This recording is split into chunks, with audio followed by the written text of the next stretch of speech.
Kwingineko ni kwamba wanafunzi wa shule ya msingi ya Lorumuru wamesalia katika njia panda baada ya majengo shuleni humo kubomolewa. Ubomozi huo uliofanywa kutokana na mzozo wa ardhi baina ya jamii na idara ya huduma za msitu KFS ambayo ilitenga sehemu hiyo kuwa eneo la msitu. Na kama anavyoarifu Laura Otieno, wakazi wamepinga pendekezo la kuhamisha shule hiyo katika sehemu mbadala, wakisema kuwa mwendo huo utakuwa mbali sana kwa wanafunzi kutembea. Jumatano asubuhi, wanafunzi tayari wameanza somo la Kiingereza.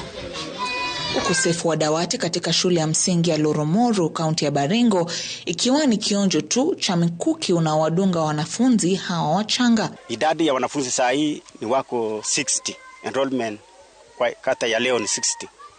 So wamekaa chini ya mti kwa jua kwa mwezi moja. Miundombinu katika shule hii ilibomolewa mwaka jana baada ya idara ya misitu kutenga ekari 10 za ardhi katika eneo hilo kuwa sehemu ya msitu wa Mukutani. KFS imethibitisha kubomoa miundombinu hiyo na kusema kuwa itajenga madarasa yote upya. Ila mtafaruku sasa umeibuka, kwani wakazi wanasema kuwa sehemu hiyo haitakuwa bora kwa wanafunzi hao kutokana na umbali wa eneo hilo. Wanataka kuhamisha hii shule ya Lorumuru waenda wajenge Murat na ni 10 kilometers away. Sasa sisi tumeshangaa ya kwamba hawa watoto wenye wako PP1, PP2, grade 1, 2 na 3 watawezanaje waende kuanzia hapa Lorumuru waende Murat? Sisi tutachenga shule yetu hapa Lorumuru na tuwezi toka hapa na tutakaa hapa mpaka milele.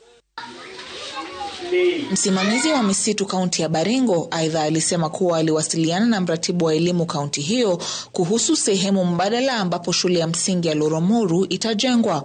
A site has already been identified.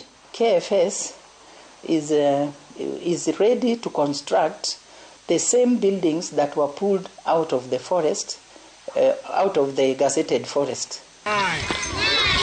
Huku fahali wawili wakipigana, wanafunzi wamesalia njia panda, ari yao ya kupata elimu ikididimia kila kuchao.